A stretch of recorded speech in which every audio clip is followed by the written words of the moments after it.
Hello friends, कैसे हैं आप सब। आई होप आप सब अच्छे होंगे। आज मैं आपके लिए लेकर आ चुका हूं अर्धवार्षिक परीक्षा कक्षा 10वीं गणित के प्रश्न पत्र। तो चलिए शुरू करते हैं। पहला है खंड अ। सही विकल्प चुनकर लिखिए। पहला है बहुपद x square plus x minus 12 के शून्यकों का योगफल होगा। शून्यकों का योगफल होगा -1, 1, 12, -12। इनमें से आप देख सकते हैं, ठीक है, शून्य निकाल सकते हैं। दूसरा है sine square 60 degree plus cos square 60 degree का मान होगा।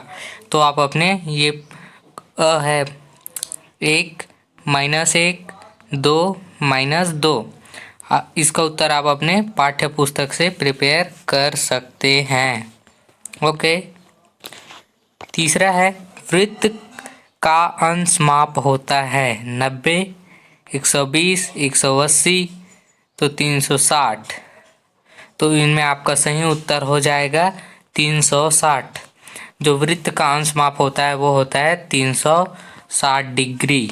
ओके। उसके बाद हम आगे बढ़ते हैं। थोड़ा पहचान नहीं आ रहा है तब भी हमको करते हैं। एक्स स्क्वायर -25 का एक गुणनखंड होगा। तो इनमें से आप 1 + 25, 1 + 5, 1 + 25, 1 - 25, उसके बाद 1 + 7। तो इनमें से आप देख सकते हैं, ठीक है। ओके। उसके बाद यदि सावधि खाता जमा खाता में ब्याज की गणना छमाही आधार पर की जाती है तो वार्षिक दर को किया जाना चाहिए। यदि सावधि जमा खाता में ब्याज की गणना छमाही आधार पर की जाती है तो वार्षिक दर को किया जाना चाहिए 2 गुना, 3 गुना, आधा, 4 गुना। तो आगे बढ़ते हैं। खंड ब है रिक्त स्थानों की पूर्ति कीजिए।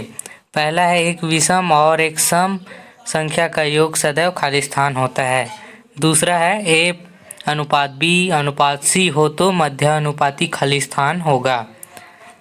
तीसरा है समरूप बहुभुज के संगत कोण खाली स्थान होते हैं। चौथा है शिक्षा उपकर खाली स्थान की राशि पर लगाया जाता है, ठीक है। आपका पांचवा है मूल बिंदु के निर्देशांक खाली स्थान होते हैं। ये आपका खाली स्थान हो गया। अब बढ़ते हैं हम प्रश्न 1 उत्तर की ओर, ठीक है। सत्य असत्य आपको बताना है खंड स में, ठीक है। 2 समरूप त्रिभुज सदैव सर्वांग होते हैं। दूसरा है बिंदु -5, 7 प्रथम चतुर्थांश में स्थित है। आपको इसमें सही गलत बताना है, ठीक है। सत्य सत्य। तीसरा है वर्ग समीकरण के अधिकतम 2 मूल होते हैं। चौथा है 2 प्राकृतिक संख्याओं का योग क्रम विनिमय के गुणधर्म का पालन होता है। V है tan 90 डिग्री का मान 1 होता है। तो आप इनमें से आप अपने पुस्तक में से इसको देख सकते हैं। प्रश्न दूसरा है हमारा 2 cos 67 डिग्री बटे sin 23 डिग्री का मान ज्ञात कीजिए। तीसरा है 7, 3, 21 का चतुर्थानुपाती ज्ञात कीजिए, ठीक है। प्रश्न 4 है बिंदु 3, 4 की मूल्य बिंदु से दूरी ज्ञात कीजिए। पांचवा है वर्ग समीकरण बनाइए जिसके मूल 3 और 8 हैं। जिसके मूल 3 और 8 होते हैं उसके आपको समीकरण बनाना है।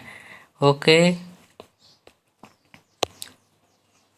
उसके बाद देखते हैं छठवा है समांतर श्रेणी 9, 5, 1, -3 का 10वां पद ज्ञात करना है आपको। 10वां पद आपको यहाँ पर ज्ञात करना है।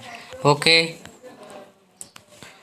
उसके बाद प्रश्न 7वां है वर्ग समीकरण 2x² + 2x + 2 = 0 के मूलों की प्रकृति क्या होगी। तो उसको आपको मूलों की प्रकृति ज्ञात करना है। प्रश्न 8 है सिद्ध कीजिए कि sin4 theta minus cos 4 theta = sin square theta minus cos square theta होता है। आपको ये सिद्ध करना है। ठीक है। उसके बाद प्रश्न 9वां है सिद्ध कीजिए कि किन्हीं दो क्रमागत विषम संख्याओं का योग 4 का गुणज होता है। इसमें सिद्ध करना है आपको। ठीक है। उसके बाद प्रश्न 10वां है जांचिए कि क्या x - 1 बहुपद px इक्वल टू x की घात power plus 5x² minus 5x plus 1 का गुणनखंड है। इस प्रकार से आप इस सभी को प्रिपेयर कर लेंगे। ओके। उसके बाद 11वां आता है आपका यदि दो समरूप त्रिभुजों का क्षेत्रफल अनुपात 36:16 है तो उनकी संगत भुजाओं का अनुपात क्या होगा। आपको संगत भुजाओं का अनुपात ज्ञात करना है। ठीक है। यदि अथवा में उसी के अथवा में दिया हुआ है यदि किसी त्रिभुज ABC में AD लंबवत है BC के तो सिद्ध कीजिए कि AB² + CD² = BD² + AC²। ये आपको भी ये सिद्ध करना है। ठीक है। उसके बाद आपका आता है 12वां क्वेश्चन 11 और -5 के बीच 3 पदों का निवेश करते हुए समांतर श्रेणी का निर्माण आपको करना है इस तरीके से। ठीक है। उसके बाद है इसी के अथवा में हम देखते हैं k के मान के लिए जिसके लिए निम्न समीकरण निकायों का अद्वितीय हल हो kx + 2y = 5 3x + 2y। तो इसको मान रखकर आपको समीकरण निकायों का अद्वितीय हल बनाना है। ठीक है। उसके बाद आता है प्रश्न 13। प्रश्न 13 में कहता है सिद्ध कीजिए कि एक समकोण त्रिभुज में कर्ण वर्ग से दो भुजाओं के वर्गों के योग के बराबर होता है। ये आपका आ जाएगा पाइथागोरस नियम आ जाएगा। पाइथागोरस सूत्र से ये बनेगा आपका। ठीक है। उसके बाद इसी के अथवा में दिया हुआ है सिद्ध कीजिए कि चक्रीय चतुर्भुज के सम्मुख कोणों का योगफल 180 होता है। आपको सिद्ध करना है। प्रश्न 14 है वर्गों की एक भुजा माप व उनकी परिणामों की सारणी में प्रदर्शित किया गया है। सारणी के आंकड़ों का आलेख बनाइए। तो आपको इस प्रकार से इसका आलेख बनेगा या बनाना है आपको पेपर में। और ये आलेख पार्ट से आपको बहुत ही नंबर मिलते हैं तो इसको अच्छे से प्रिपेयर कर लेंगे। ठीक है। उसके बाद इसी के अथवा में दिया हुआ है उस सरल रेखा का समीकरण ज्ञात कीजिए जिसकी प्रवणता 7/3 है तथा रेखा बिंदु 6 0 से होकर जाती है। तो आपको इसका प्रवणता ज्ञात करना है। 15 है मोहन ने कृषि विकास बैंक में 50,000 रुपये 2 वर्ष के लिए सावधि जमा खाते में जमा किए। यदि ब्याज की दर 10% वार्षिक हो तो ब्याज प्रति छमाही संयोजित किया जाता हो तो परिपक्वता पर बैंक उसे कितनी धनराशि देगा। ये आपको ज्ञात करना है। इसके अथवा में दिया हुआ है रजत ने सेंट्रल बैंक ऑफ इंडिया की एक शाखा में 100 रुपये प्रति माह की दर से 3 वर्ष के लिए आवर्ती जमा खाता खोला। कितने वर्ष वार्षिक ब्याज की दर से उसे 222 रुपये ब्याज मिलेगा। तो ये भी आपको ज्ञात करना है। प्रश्न 16 है 4 सेंटीमीटर माप वाले समबाहु त्रिभुज के परिगत वृत्त खींचिए एवं रचना कीजिए। आपको त्रिभुज के परिगत जो बाहर में होता है उसकी रचना आपको करना है। ठीक है। उसके बाद आता है अथवा इस चीज का एक त्रिभुज PQR की रचना कीजिए साथ ही एक त्रिभुज ABC की रचना कीजिए। जिसमें A B equal to 2/3 P Q हो। ठीक है, उसके बाद समीकरण हल करना है आपको। समीकरण हल कीजिए।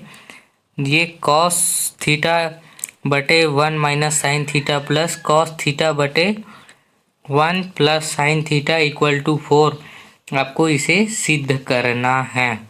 ठीक है, उसके बाद अथवा में इसी का दिया हुआ है। एक लड़का 30 मीटर ऊंचे एक भवन की कुछ दूरी पर खड़ा है। जब वह ऊंचे भवन की ओर जाता है तब भवन के शिखर का उन्नयन कोण 30 अंश से 60 अंश हो जाता है। बताइए वह भवन की ओर कितना चला। ठीक है, आपको बताना है ज्ञात करके। प्रश्न 18वां है, 1 और 100 के बीच सभी प्राकृतिक संख्याओं के योगफल आपको जो कि 3 के गुणज हो। आपको 100 के बीच आपको प्राकृतिक संख्याओं का योगफल ज्ञात करना है जो 3 के गुणज हो। ठीक है, और उसी के अथवा में दिया हुआ है 2 क्रमागत प्राकृतिक संख्याओं के वर्गों का योग 85 है। संख्याएं ज्ञात कीजिए। तो ये कंप्लीट हुआ आपका मैथ्स का क्वेश्चंस पेपर, और आप इसको अच्छे से तैयारी करके जाएंगे क्योंकि आपका फुल में फुल मार्क्स इस बार आने वाला है। तो आपके लिए वीडियो यूजफुल रहा होगा तो लाइक करें, सब्सक्राइब करें, शेयर करें एंड कमेंट करें। तो मिलते हैं अगली वीडियो में। धन्यवाद।